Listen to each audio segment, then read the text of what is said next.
1910, contra el dictador. Varios estados se levantan en armas contra el régimen y surgen caudillos como Pancho Villa. Nombre: José Doroteo Arango Arámbula, alias Pancho Villa. Lugar y fecha de nacimiento: Durango, 5 de junio de 1878. Origen social: clase baja. Oficio: bandido. Datos destacados: conoce los ideales del agrarismo estando en prisión. Villa protagoniza decenas de combates y se destaca por su audacia y su sentido de la organización militar. También se revela un líder del estado sureño de Morelos, Emiliano Zapata. Nombre: Emiliano Zapata Salazar. Lugar y fecha de nacimiento: San Miguel Anenecuilco, Guanajuato, 8 de agosto de 1879. Origen social: campesino. Oficio: labrador y arriero. Datos destacados: es autor de la frase «Es mejor morir de pie que vivir toda una vida arrodillado». Las fuerzas de Porfirio Díaz son atacadas en el norte y en el sur del país. Miles de campesinos armados claman por las tierras arrebatadas. Acorralado, Díaz finalmente dimite en mayo de 1911 y Madero asume en su lugar.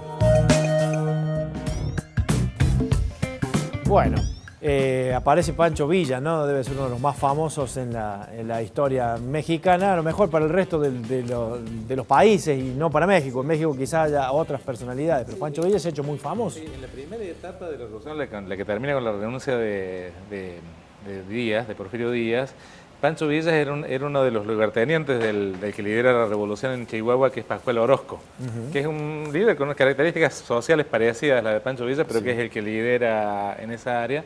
¿Qué pasa? Que después, con Madero en el gobierno, Pascual Orozco se pasa al bando restaurador del Porfiriato, que es el de la Huerta, y ahí Villa permanece leal a Madero en ese momento y termina convirtiéndose en el líder de los ejércitos del norte, de la llamada División del Norte, del foco de conflicto del norte, o sea, del estado de Chihuahua, que es limítrofe con Estados Unidos. Villa expresa fundamentalmente a los pobladores, la demanda de los pobladores rurales del norte, que son fundamentalmente arrieros, campesinos. O sea, ahí se lo presentan como bandido. Entre arriero y bandido a veces eran oficios intercambiables. Fundamentalmente es una población menos densa que la del centro y la del sur, pero más acostumbrada a portar armas, con más capacidad de fuego, digamos, tal vez que otra. Por eso le permite constituir estos ejércitos tan formidables que son los de Villa. Los campesinos agraristas son fundamentalmente los del centro y sur de México. El estado de Morelos es el foco, que la capital de Morelos, Cuernavaca, está a 50 kilómetros del Distrito Federal. O sea, los campesinos de Morelos llegaron a pelear en las afueras, peleaban en las afueras del Distrito Federal en muchas ocasiones. Y que tiene que ver fundamentalmente con mucho también capital cultural de un trayecto en los oficios de los pueblos. O sea, los pueblos campesinos tienen una organización muy solidaria, y Zapata había recorrido todo ese cursus honorum de oficio. Aparece en un gran domador, y en ese sentido son pueblos con mucha capacidad de organizarse, mucha capacidad de perderse también ante la represión, de encontrar solidaridad para esconderse, y ahí son esos dos focos. Pero, digamos, los ejércitos populares, campesinos populares de Villa y Zapato son uno de los frentes de la revolución. También hay sectores clase medieros y burgueses que lideran en otras áreas, por ejemplo Madero, también en el norte de México, en Coahuila, en un momento posterior los sonorenses, que son de la frontera con Arizona, que de ahí sale Álvaro Obregón, que va a ser el presidente que estabiliza el estado postrevolucionario, y que son los que terminan imponiéndose después de la caída de Huerta, que es el que derroca a Madero y trata de restaurar el porfirismo. Carranza, que es un ex porfirista, pero que devenido revolucionario, encabeza la nueva etapa revolucionaria, secundada por Villa, por Obregón, por Zapata, pero cuando de la Huerta es destituido y Carranza asume la presidencia, ahí acontece la guerra de los vencedores, donde los ejércitos más clase medieros y más vinculados a la burguesía terminan derrotando a los ejércitos populares. Bien. Darío, para tener tu aporte desde allí, desde Zacatecas, si estás allí todavía bajo el sol de México, te escuchamos. Sí, plantearte un cierre, porque tengo ya poca energía en esta transmisión, me refiero en la pila del móvil, en cualquier momento se puede cortar. Adelante. Pero me quedaría con, mejor dicho, plantear dos provocaciones de salida con dos frases que me parecen muy significativas, no solo para la historia reciente de México, sino también para las futuras generaciones mexicanas, ¿no? Y una es esta frase de Villa, que definiéndose él como un soldado del pueblo y caudillo de sus soldados, ¿no? Y por la otra, la frase de Zapata, que se sigue utilizando en las consignas de manifestaciones, de marchas, de diferentes segmentos sociales, que es: Zapata vive, la lucha sigue. Lo cierto es que estos 53 o más millones de mexicanos en pobreza siguen esperando que esa justicia llegue, esta justicia social que, a pesar de las políticas públicas en México, no necesariamente ha mejorado. Lo que viene en puerta en México es la llegada de un nuevo gobierno, un hombre que se dice también practica estos ideales de combatir la desigualdad en un México tan desigual y cada día más polarizado. Yo creo que los mexicanos, América Latina, estamos en una constante reconstrucción a partir de estas historias que hoy nos forman, que hoy nos definen, tanto con estos mitos revolucionarios como con estas nuevas plataformas de gobernar. Así que desde aquí, desde Zacatecas, les mando a todos un abrazo. Por supuesto, gracias a ustedes por la invitación, y es muy grato compartir esto desde este lugar tan histórico como es La Bufa, el Cerro de la Bufa, en esta batalla histórica de Zacatecas. Gracias Darío, un abrazo grande para ti desde Zacatecas, allí en el Cerro de la Bufa, el lugar simbólico entonces de la lucha con Pancho Villa allí a la cabeza. Abrazo gigante para ti, muchas gracias por la participación. A los tres, hasta pronto. Adiós. Bueno, ahí estaba entonces nuestro colega, el periodista Darío Dávila desde México. Bueno, Carlos, estamos en una situación en donde decíamos recién que las conquistas sociales y las conquistas de legalidades adecuadas no se conseguían a veces solo con diplomacia, sino que la violencia era el código común, ¿no? Bueno, pero todo esto termina obviamente unos años después, ¿no es cierto?, en la reforma de la Constitución del 17, que como te dije... ¿Qué tenía esa Constitución del 17? Bueno, esa Constitución del 17, bueno, es una constitución propia del constitucionalismo. El constitucionalismo es un movimiento, ¿no es cierto?, de raigambre liberal, que institucionaliza el Estado de Derecho en todas las modernas democracias decimonónicas. México había tenido una constitución del 14 y otra del 24 y otra en 1857. Lo que esta Constitución de 1917 es reformar la del 57. ¿Qué pasaba con aquella del 57? Bueno, la del 57 era más de raigambre liberal, ajá, más parecida a la nuestra de 1853, ¿no es cierto?, a todas las constituciones decimonónicas. Entonces esta incorpora la reforma agraria, incorpora la libertad o el municipio libre, incorpora en 3 artículos el constitucionalismo social, que son los antecedentes del constitucionalismo del estado de bienestar, digamos, para que la gente lo entienda, y acepta la reelección presidencial por un periodo, borra la figura del vicepresidente, que hasta ese momento existía en el sistema mexicano, declara el sistema representativo republicano, federal y democrático, cosa que nuestra Constitución no lo dice, y democrático. Y, bueno, hay que decir otra cuestión. La Constitución mexicana se puede reformar por los 2/3 de los votos del Congreso. Caramba. No es como la nuestra. Y ha sido reformada 599 veces desde 1917 a nuestros días, ¿no? ¿Y esas reformas hacia dónde iban? No, han sido reformas parciales para ayornarla a los recaudos y a los momentos históricos, pero en realidad sigue siendo una constitución de 130 y pico artículos, o sea, es lo tradicional en las constituciones, digamos, a nivel de derecho comparado. La nuestra tiene 129 y tenía 19 cláusulas transitorias. Obviamente esas cláusulas transitorias hoy no existen porque han ido perdiendo lugar. Y cuando se han modificado algún artículo puntual. Lo que también es importante es la separación de la Iglesia del Estado, eso fue muy importante. La realidad mexicana, estamos hablando de 1917, es muy distinta a la realidad argentina en esa cuestión, ¿no es cierto? Inclusive México rompió relaciones con el Vaticano durante muchísimos años. Creo que vos que sos historiador y lo sabés mejor de México, pero creo que Juan Pablo II puede ser, sí, es el que vuelve a restablecer relaciones con México, y no sé quién habrá sido presidente en ese momento. Puede haber sido Salinas. Salinas de Gortari, sí. Madrid, tal. Pero de todas formas, sí. Sí, de todas formas, ese anticlericalismo, que incluso en la Constitución del 57 estaba más marcado que en la Argentina, tiene que ver con la reacción al enorme peso que la Iglesia mexicana tiene. Ubiquemos que es una sociedad colonial mucho más madura que la nuestra, y en eso los poderes del antiguo régimen estaban mucho más asentados.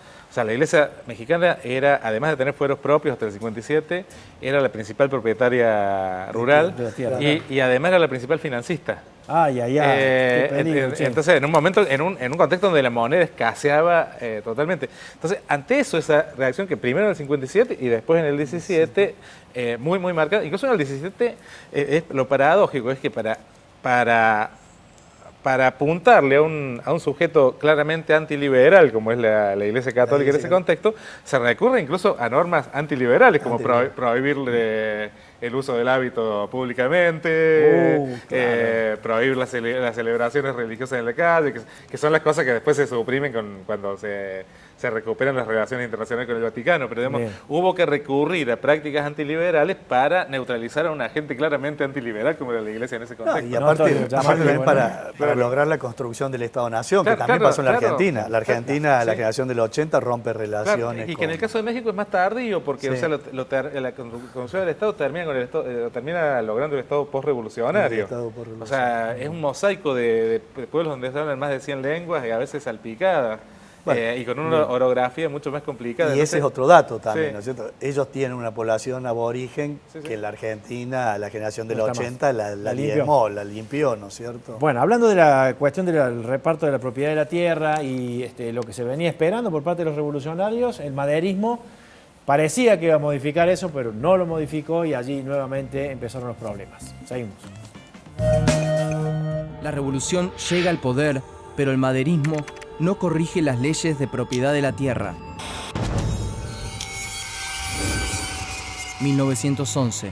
La lucha por las tierras. En noviembre de 1911, Zapata lanza un plan para cumplir con las promesas que Madero no cumple. Zapata implementa el Plan de Ayala y expropia las tierras de los hacendados caciques y burócratas del porfirismo. Y durante 1911 y 1912 se enfrenta con el Ejército Federal de Madero. Son combates sangrientos, donde reinan los desmanes y los incendios. 1913, norte de México. Desde Chihuahua, Pancho Villa comanda otro ejército irregular, la temible División del Norte. En 1913, asola y ocupa varias ciudades. Mientras, un golpe de Estado instala al conservador Victoriano Huerta como presidente. Zapata, Villa y otros caudillos revolucionarios se alían para combatirlo, entre ellos Carranza y Álvaro Obregón. Nombre: Álvaro Obregón Salido. Lugar y fecha de nacimiento: Guatabampo, Sonora, 19 de febrero de 1880. Origen social: campesino. Oficio: militar. Datos destacados: perdió un brazo combatiendo a Villa. Huerta es destituido y se radicaliza la revolución. Está en un paso de lograrlo. 1914. Los constitucionalistas. Carranza y Obregón se alían, buscando el consenso de todos los líderes para decidir el futuro de México. Pero Pancho Villa y Emiliano Zapata desconfían de Carranza y continúan luchando por su cuenta. Villa y Zapata llevan el grito de tierra y libertad, que se multiplica por todo el territorio mexicano. Pero el ejército constitucionalista de Carranza y Obregón está más organizado y equipado. Derrota a Villa en 1915 y a Zapata en 1916. Bueno, y ahí entonces se arman nuevas facciones y empiezan a pelearse entre ellos. Claro, ¿Cómo es lo la que cosa? pasa es que en la revolución simplificando dos demandas convergentes: sufragio efectivo y no reelección por un lado y reforma agraria por el otro. Ajá.